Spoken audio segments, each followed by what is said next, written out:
I'm about to anger every day trader out there. This is why 90% of traders lose. This is exactly why. This is not something you may want to hear, but it's something you need to hear. Let's get into it.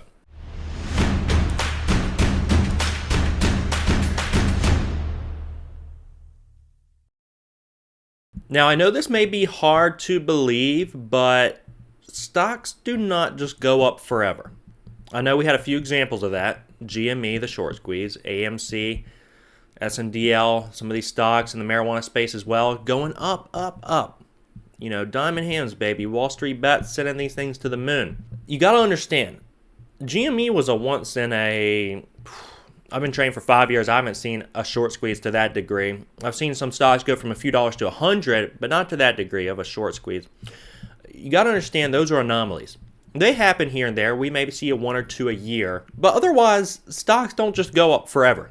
You guys got to understand that. They don't go up forever. 90% of traders, why did they lose? Because they're all on the same side of the trade. Why did GME do what it did? Well, 260% of the float was short. Everyone was on one side of the trade. The last thing you want to do is just add into oblivion, hold and hope the stock. Holding and hoping is not a strategy. At least it's not a very sustainable strategy. As far as trading goes, you're going to get blown out of the water way too quick, way too fast. The saying goes, the stock market makes poor people rich, rich people poor. Most people think day trading's a get-rich-quick scheme because they see the one or two anomalies and they think, oh, I'm going to get rich quick, and they find out they lose everything quick. The majority of people, they go too big too quick. They size in too fast, too early. They don't take the time to study and learn the process of trading and find their edge. And so they just blow up too quick. They go too heavy too quick. You know, I relate it to, I used to watch professional athletes on the TV, snowboarding in particular. They go up and down these slopes, doing backflips, front flips, all kinds of crazy stuff. It looks so easy. I was like, I'm going to get out here and do all this kind of stuff. To, you know, double backflip up the slope. I'm going to do all this. I got out there, guys. Needless to say, I spent the majority of the day on the bunny slope. Nothing is as easy as it looks. Trading is not as easy as it looks. People like to flash around big profits out there, but it takes time to get to that point. Most of the time, they're just advertising and trying to lure you in to buy something. The saying really should go, the stock market makes you broke quick and makes you rich slow. It takes time. It's a process. You got to learn how not to trade in order to find out how to trade. See, Thomas Edison, he didn't fail 1,000 times. He figured out 1,000 ways not to make the light bulb in order to find out how to make it. You got to figure out how not to trade in order to find out how to trade. And this is just part of it. There's a lot of traders out there who think they're traders now because they made a quick buck on some of these short squeezes and huge movers. You got to understand that that's not normal. You have to find your edge. You can't do that the majority in the rest of the year. It's not going to work. You're going to lose everything that you made on these trades. Now it's time to learn how to trade. And I'm going to show you guys a chart in a second that's going to enlighten you. So make sure you're staying here for that. But I got to say, human behavior, it never changes in the market. When every trader gets to trading, when they're first introduced to the market, we all want to root for companies, right? And we see something going up and we experience FOMO and we want to buy into that. We want to buy high and hope higher. When it's the exact opposite of what we know. Buy low, sell high. Sell high, short high, buy low. But what happens is we allow our emotions to trade for us.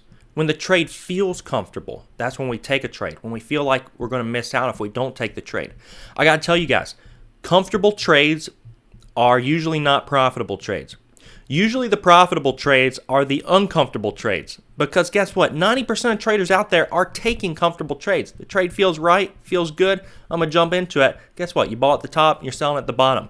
When it feels scary, it's just selling off, it's tanking. That's when it's kind of scary to buy it, right?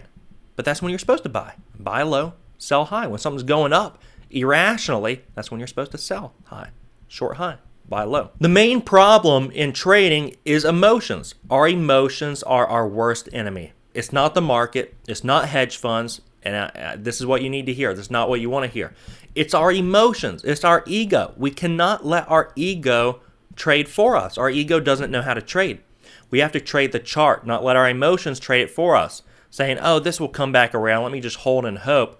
If you do that, you're eventually going to blow up everything. You cannot just hold and hope in the market. Now, I'm going to show you guys this chart. It's the Intensity Stock Watch chart here, this is how most people are trading. They see optimism, excitement, thrill, euphoria. Now the stock's on the news. Now everyone knows about it, and you don't want to miss out either. You're buying it up here. And then guess what? We start turning back around. We see profit taking. Then there's anxiety. There's fear, denial, desperation, panic, capitulation. And then this is where most traders sell. And this is actually the optimal time to be buying the stock because now we have optimal upside. So traders do the exact opposite of what you're supposed to do, and it all comes down to our emotions. Our emotions are our worst enemy. We cannot let our emotions trade for us. We have to trade the chart. See, the problem is most people want to trade what they want to see, not what the market's telling them. They don't react to the market. They try to force their will on the market. They're trading what they want to see. If the market speed limit is 35 miles per hour, you cannot go 100 miles per hour. This is what most people do. They want stocks to just get bought up and for there to be short squeezes and for there to be crazy halts. And the market conditions may be telling you otherwise, but you don't care. And you start over trading and then you lose money. Then you start revenge trading. And before you know it, you're just digging yourself deeper and deeper and deeper into a hole. Well, guess what? Guys, you're the ones with the shovels. You can stop digging. You have to have the discipline, the emotional discipline to stop digging yourself in a hole. Otherwise, you're going to go deer in headlights on these plays. You're going to blow up your account. It's going to end very badly. See, emotions are our worst enemy.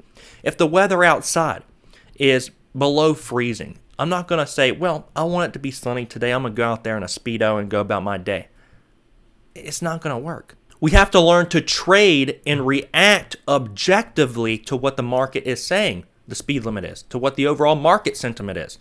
Today, the market opened up. Everything was gapping down. It was very slow. The SPY was opening up and selling off as well before it eventually did a little red to green move. But we ended up trading inverse ETFs. They do the opposite of what the market's doing. So instead of actually shorting the market, because not a lot of newer traders know quite how to do that and don't have the broker for it, you can buy these inverse ETFs. So when the market goes down, these go up. Trade the market that is present and react to that. Don't trade the market you want.